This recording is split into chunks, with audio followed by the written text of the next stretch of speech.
This is Simply Lo-Fi, and you're listening to the expert with a heart. Let me start you off on a story. We have a 48-year-old homemaker who has, for the last 8 to 9 months, been looking after her ailing husband. Her husband, initially, prior to his illness, was responsible for all of the financial decisions that the family took. She has 2 daughters. Both of them are at the age when college education takes up a fair bit of the mind space. The husband is diagnosed with an ailment. He's critically ill for about 8 to 9 months, leaving the company with a lot of expenses, medical expenses, and finally passes away. This is not an event that the woman had ever anticipated, and sometimes I think life doesn't prepare us for curveballs like these, but she must now navigate this new phase of life. Welcome to Simply Lo-Fi, and on the previous episode, we did give you an understanding of the need for financial transition planning. And this is the example that we spoke about in the previous episode. And our experts are back again. Lo-Fi Navlakhi and Sneha Jagar are here. Now, Lo-Fi and Sneha, help us understand the situation as it is. What is this woman faced with? What are the challenges that are staring at her in the face? I think in this situation, the first thing that came up was that the loved one whom she lost was the one who was taking the financial decisions. So suddenly now she needs to worry about the finances, and keep in mind that the last 8-9 months, nobody has been able to pay attention to those because the husband was going through treatment and she was the primary caregiver.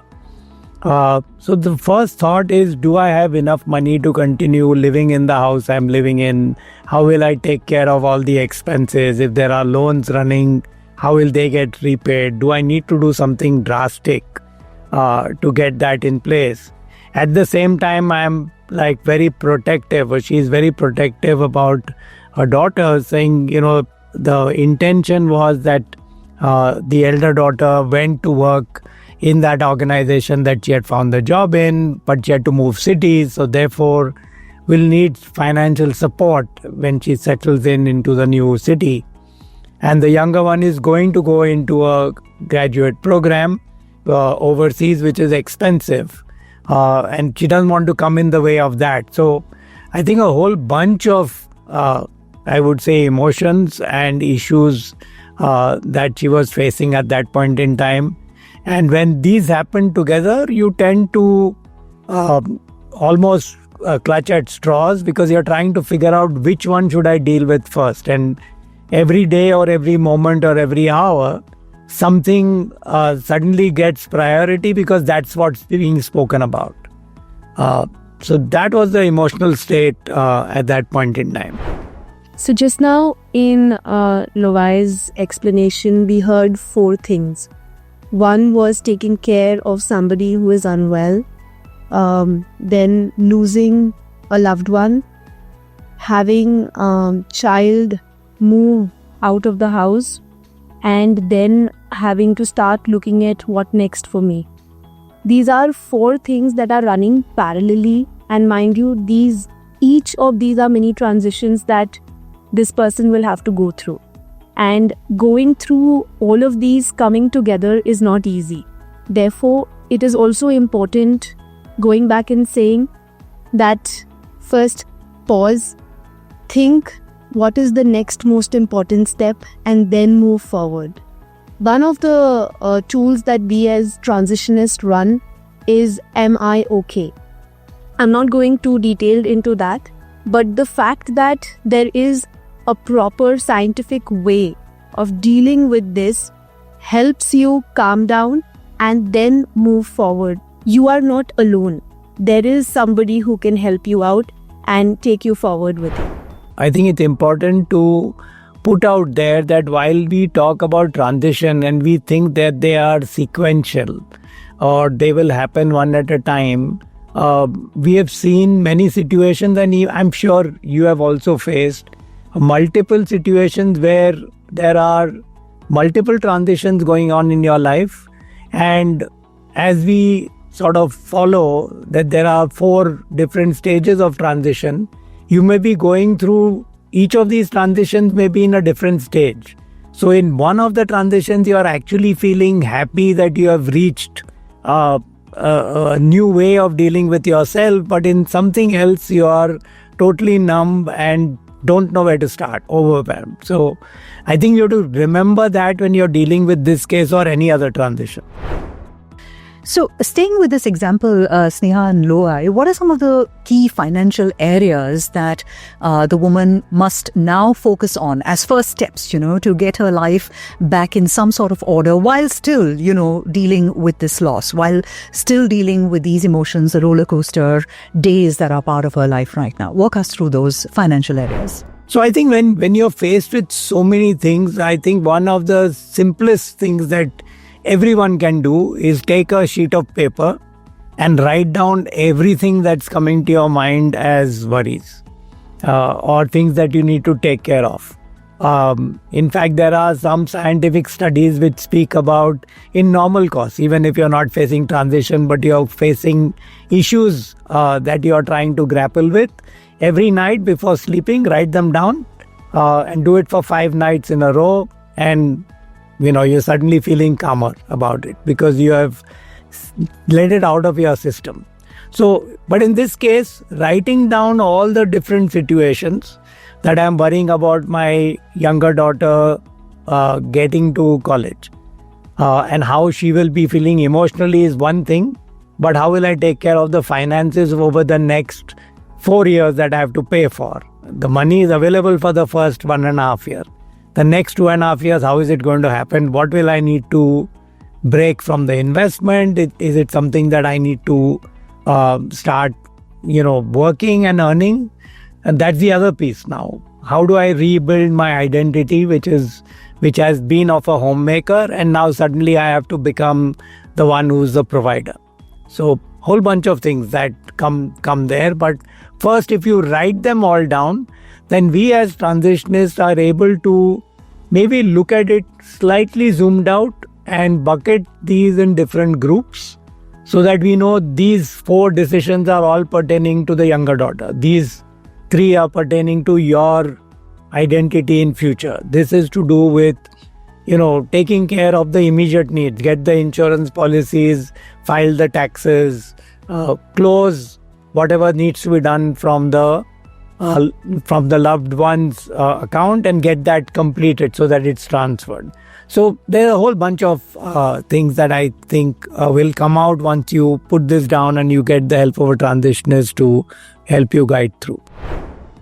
So, Sneha and Loai, you had told us about a certified financial transitionist on the previous episode, and I think now's the time for our listeners to get an understanding of the role that such a person can play in your life should you find yourself in a similar circumstance like the woman that we spoke about. So, how does having a CEFT really help you navigate what is clearly a very emotional and troubling time in your life, and you also have to take care of practical decisions? Somehow the two don't seem to come together very well, and yet you must make these choices. So how does one having a planner like this help?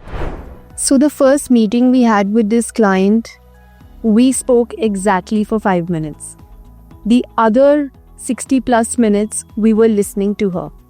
And at times it was repetition of what she was feeling. At times it was her fear that she just wanted to share. And while we go 2 steps deeper to understand why or why not, a whole lot of new emotions erupted, which she ended up telling us she's never told anybody else. And somehow in our conversation, she's been able to share. So the conversations with this client have been quite deep. They have been, the meetings have been longer. And like I said, it is all about listening in the first place. When I am there to listen, that's when the client opens up.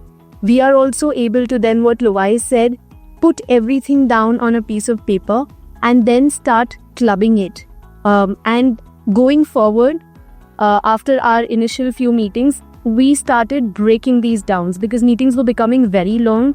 Even for her and us to, cover everything in one go was becoming difficult. So after that, once we've had about 2-3 meetings, we then broke the entire piece down to say that we will have A meeting on Monday and then follow it up the next week talking about the B portion of the life. We said there were 4 transitions happening, one with the closure of the loss that she's faced. So we may, in our one meeting, just talk about that. Not talk about, what's happening with the daughter, how is she going to manage her finances, etc. Because that gives her some focus to see what needs to be done there. And it helps us also bring out some concrete actions and then give the work back to her to follow it up and then come back. Then once this has been spoken about, then we strictly say we're not taking other conversations today or action points. In our next meeting, we take the second pain point, which would be cash flow management for the next 1 year, 2 years, and 3 years. How do we break that down? We run some tools to say, okay, am I okay managing expectations? There are many other tools. Whatever suits in at that point in time, we pick it up and say, okay, let's run this and then move forward. Then the next meeting, we pick up the case of, closing out on her daughter's education abroad. What institutions are going to be good for her? How is she going to pay for it? What is it that the daughter actually wants to do, and so on. So this is one of the ways where, we've actually helped her break things down so that she has actionable items which she can close in bite-sized manner. I think one of the things we realized is that initially we would, as financial advisors, we think, we are God's own and we can solve all the problems that clients face all together, magic wand. And what we realize is that if we list down and say, okay, we are going to have this meeting, which is going to be the next, say, 1.5 hours. And here are 6 items that we are going to talk of. And here, 15 minutes for each of these items. Let's first talk about this and move to the second. You realize that when a person is going through transition, they do not have the emotional strength to go through many items together. So there is maybe narrow focus. So you want to do one thing at a time. And that's when we quickly then switched, as Neha mentioned, to much shorter meetings, specific agenda, and say, let's only discuss this. If there was a need for another longer meeting, which was, let's listen into what she's feeling, then we would add that separately. But in that meeting, then we are not talking agenda. So if we are able to split that, so the work of a financial transitionist is definitely slower than that of a wealth manager and advisor who says, okay, here's your money, this is what you need to do now. It's going much deeper into understanding the emotion, but it's definitely something where you will, at the end of it, find 100% satisfaction that all that you suggested has all got acted upon. So I think that's probably the difference also between a transitionist and a regular financial planner advisor. I'm tempted to digress a little bit over here because, Lovai, in some of the earlier conversations on this podcast series as well, you brought up the psychological effect on some of these financial decisions that we make. Our life stories are different, our aspirations are different, and sometimes it's hard not to feel emotional at various points in our lives. And then we need to also make simultaneously some of these decisions. So it's an area that has come up pretty often. And I suspect it's at the heart of a lot of what you personally would like to do, Lovai, as someone who's an expert in this area. So tell us about why IMMPL has this built into, the way I see it, into its DNA. So actually it was a situation almost similar to the case we are discussing that we faced almost 12-13 years ago. And during one of my visits to a conference in the US, I came across this bunch of financial transitioners, and they spoke about the work they do, and I had that situation. So I actually reached out and I said, this is the situation I'm facing. What do you suggest? And I'm scheduling these long meetings. And they paused me there, and they actually ran through and told me how my meeting must be running. That's when I realized the power of working with community of people who are genuinely interested in making a difference to people's lives when they are going through major life change. And therefore, not only did I go and certify myself. I do have more than a dozen now financial transitioners from within our company. And I'm also doing maybe a little bit of gratis work of training other advisors to become transitioners. So I'm technically training competition as well.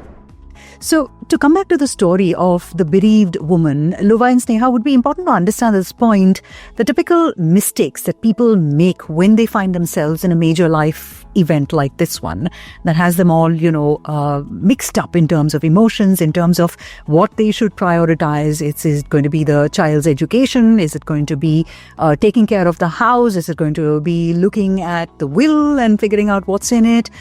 Or, weeping those tears that are going to be part of your life for a fair bit of time. So what are typically those pitfalls one would do well to avoid?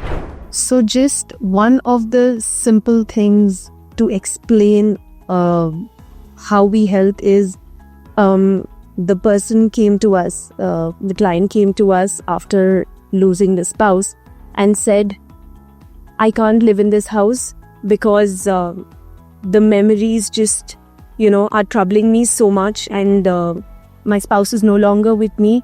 It's just so difficult. I want to sell and I want to shift. It can be to another city, another country. It could be to the next building in the society. I just want to move. So we said, okay. Also, as financial planners, we racked our brains and said, okay, let's just work out the numbers for her and see what can happen. Because of course, we have to go back and look at the numbers also. We can't just go via, what the client wants. We have to go back and check whether the ability is there or no. So we all scratched our brains. We said, okay, can we get a temporary loan? Because it's going to take time to sell this house. Even if we put it out in the market right now, it's going to take at least 3 to 6 months. And if our client wants to move right away, maybe in the next 1 or 2 months might find something and want to move. So we have to fill in the interim gap of the cash flow. Even if it's the same value of the house that, the client is moving on to. We worked all that out. 10 days later, we had a follow-up meeting with the client.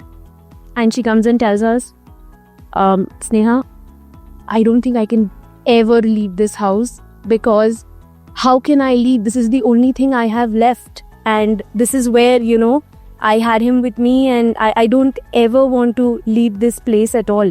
I know I did say everything what I did last time, but I've been thinking about it in the last 10 days, and it's going to be very painful for me to leave this last piece of my spouse and go as well. Now, right there, as a financial advisor, I'm going to be stuck. I will not know, okay, numbers are working out, this is what we are doing, how do I proceed? But as a financial transitionist, a layer above the financial planner, it immediately tells me that the client is having an inconsistent behavior where, she's not able to decide what's the best thing for her at this point in time. Her emotions are, making her sway in all sets of directions. So it's very important for me to then let her know that this is one of the traits I am observing, and let's not again rush into any decisions, whether of staying here or of moving.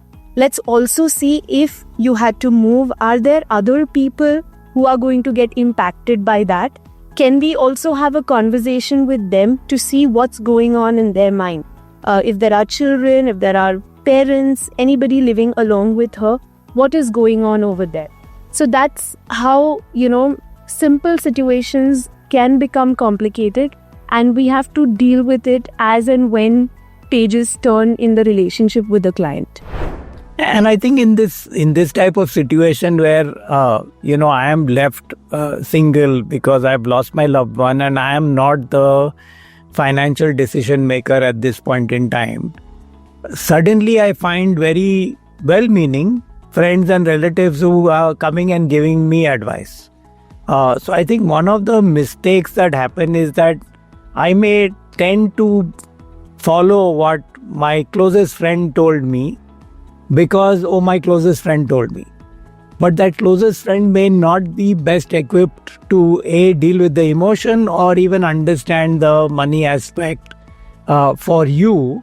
And therefore, a financial transitionist, and that the important piece about the transitionist is that they all need to be trained in finance, and now they are adding a layer on top of it. So they do understand finances. They can, be financial planners, financial advisors. But what they are doing now as a step further is also trying to understand the why of your doing what you're doing, and not just, calculate the amounts and see whether they are enough. You've got me thinking, because I'm wondering if an emotional decision in itself is such a bad thing to do. Because what if I find myself in a situation where there is no way I can continue to live in this house, which is full of memories of my partner, and I just cannot bear to live here anymore and I want to move out. But you, as my financial transitionist, are advising me against that sort of a decision, because there are other considerations, children's education, a lot of other things in play as well. So when you encounter these, when you're up against some of these emotional decisions that people, sort of dig their heels into, do you sort of concede these battles, or do you win them? How do you approach this? No, I don't think as a financial transitionist we are making an opinion or a judgment about that this decision is wrong. We might do it from a financial planning point of view, because I think every human being is wired differently. And therefore it becomes all the more important for us to try and remove our bias in the advice that we are giving as a transitionist.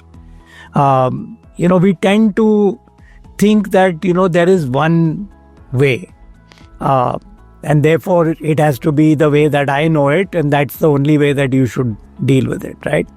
I don't think that's true at all. And therefore allowing them to just think through. Let's say the decision was made that I have to leave this home, and therefore I don't want to have anything to do with this home because they have all painful memories. Sure, let's spend time understanding all the pains that you are facing, but also give you the opposite side, saying, were there any pleasant memories that you carried in this place? And how would you feel leaving this home and those pleasant memories behind? So you're giving them the choice, and they have to choose. So I don't think it's a battle at all. I think if you start into this space that this is a battle, then you've already lost it, because it's not the battle you want to win. And as a transitionist, we are not answering the client. We are not telling the client, this is what you must do, this is what you must not do. All that we are telling the client is, these are the possibilities and you have to choose what you want to do. I am bringing in scenarios which you would have overlooked from your side. My job is to say that, hey, you are having a very narrow focus. Let me take you to the balcony. Let's see what the balcony view looks like. You're right now only thinking about, getting out of this house because it's a painful memory. Let's just zoom out, not look at the last 6-7 months, but look at the last 10 years, 15 years you've lived here. Suddenly the view changes. Oh, I brought in my child in my arms first time in this house. My mother came in and she had the last 2 years with us, the most happy 2 years with us, and so on and so forth. So suddenly, like Lois said, if we talk about the other piece, or we try to bring in different scenarios, you're going to be more comfortable making decisions which are more grounded rather than superficial, just because something has happened right now and I'm jumping out to doing because of that recent incident. When I listen to you talk, again, I'm left with this feeling that they don't teach us financial basics, principles early enough. I think we're all sort of brought up to believe that life is going to be a bed of roses, all butterflies and rainbows. And then when such a thing happens, you really don't have the necessary information to make those quick, timely decisions to secure, the future of your children, for example, or other dependents that are now looking to you to navigate their lives. So I don't know. I mean, how can this really help? Would you like to drive home the point of early education on financial principles, Lois and Sneha? One of the first things that we do in general with all our clients is have them both join our meetings. If one is missing, we will always ask, why is the spouse missing? There are times where, the husband's always busy earning the money, but the wife is making decisions related to finances and investments and so on. There are times where it's the other way around, where wife's busy earning and the husband's available to just take decisions on finances. There are other situations where both are equally involved, and most often than not, there are situations where only the husband's involved, wife is not. So the one thing that we definitely say that start being involved, start asking us questions. We are okay to have a common meeting with the spouse and with both of them as a couple. But if there are questions that the wife wants to ask us after that meeting, we tell them, yes, please, we are here and we are going to answer any question that you have. No question is a stupid question. We are here for you. Please ask. So that's one of the things that in the firm together, we as advisors push our clients to come in as couple. Now, many a times, even after we push, they are not actively involved, but we try and mark them on all emails. At least when they get free time, they will look at it. Like you rightly mentioned, that personal finance is not taught in schools and colleges, but it's high time that we start doing it. Basic budgeting, how to save, when to take loan, how much loan to take, how to manage that loan. These are some things that we all need to know. And of course, there has been enough drive on SIPs, etc. But even simple things, how to manage a credit card, people are not aware of. So it is a very important thing that we try to ingrain at the schooling level, because we always talk about, study well, earn well, and then, get that fantastic job.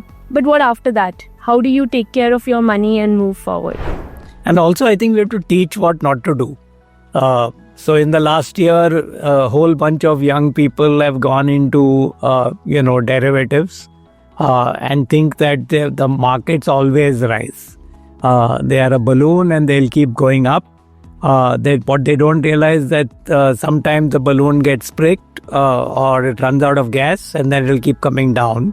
So if you have not understood the risks of whatever you do, then it becomes very difficult for you to manage both your finances and your emotion. But I think that's a topic for really some other day. We can spend hours talking about financial literacy and what needs to be done in the country.